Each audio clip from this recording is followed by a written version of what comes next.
The pain that struck Zhuo Fan at the end of his escape only worsens in the forest.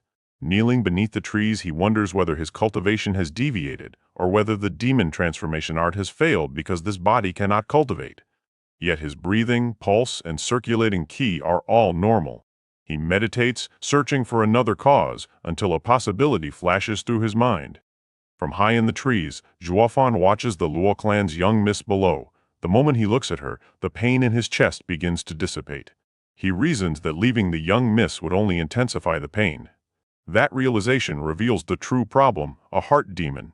If left unchecked, the heart demon will drive him into complete deviation. To uncover its origin, Zhuo Fan decides to consume the memories remaining in this body.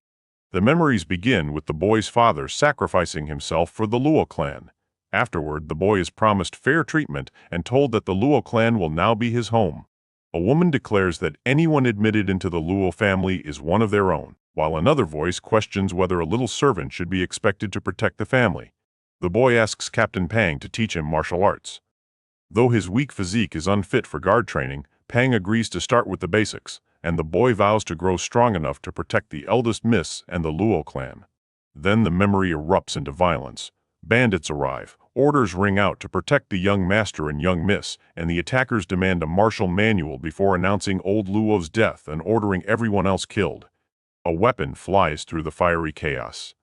Elsewhere in the memory, the wounded boy urges a woman to take the young master and run, bitterly lamenting that he was too weak to help or protect the Luo clan. Now Zhuo Fan understands. The boy devoted his life to serving the Luo clan and guarding its eldest miss. Defying that final wish could allow the heart demon to corrupt him, leaving the former demonic emperor bound to another man's duty.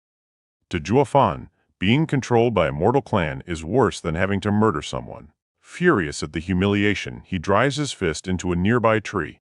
The impact draws the attention of several nearby figures. As dust or smoke drifts around the damaged trunk, Zhuo Fan clicks his tongue, and a muscular man demands that whoever is hiding in the forest reveal himself. Two onlookers briefly wonder whether reinforcements have arrived, then dismiss the thought help could not have come this quickly. A lone cloaked figure emerges from the dark forest.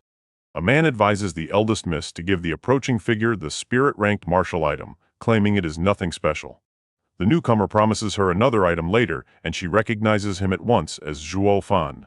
She thought Zhuo Fan was gone, but he claims luck kept him alive. An opposing speaker scoffs, boasting that even the weakest bandits stand at the 7th layer of Foundation establishment and mocking the longtime Luo servant for acting so boldly. Zhuo Fan's own appraisal differs. He places the surrounding bandits at the 1st layer of Foundation establishment and Steward Sun at the 6th layer of Qi condensation. Even by his own assessment, fighting the whole group directly with his current abilities would mean certain death. While the others suggest that Zhuo Fan needs a doctor, he says they are already out of options and need not fight to the bitter end. Privately, however, he searches for a way to create an opening as the blonde girl urgently calls him over. A man mocks the eldest miss for once again trying to save someone, ridiculing Zhuo Fan as a mad servant. The blonde woman turns on Steward Sun and asks whether he would kill even a madman. The blue-capped man answers with an order. Kill everyone close to her, one by one, until she surrenders the returning dragon palm.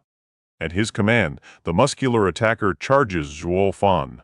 Zhuo Fan judges this opponent to be at the 7th layer of Foundation establishment, 2 stages above him. Still, if he times his move precisely, one chance may be enough to finish the fight. The larger man roars for Zhuo Fan to die and brings a crushing blow down toward him. Zhuo Fan merely lowers his head, a faint smile appearing on his face. A boot stamps down and dust bursts from the ground. Zhuo Fan slips inside the larger man's reach and knocks the sword from his grasp, sending the weapon spinning through the air. A bandaged hand catches the sword by its hilt.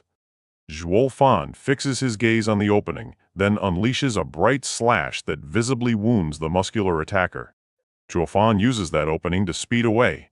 The surrounding fighters turn in shock as he races through the forest and reaches the waiting blonde pair. Protecting them is troublesome, but the heart demon leaves him little choice.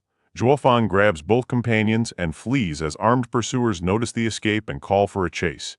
Elsewhere in the clash, an order is shouted for several armed men to stop them and buy time for those addressed as the young master and young mistress. An enraged man threatens to skin Zhuo Fan and break his bones for obstructing the plan. but Zhuo Fan keeps moving through the forest with both companions, the pursuit still close behind.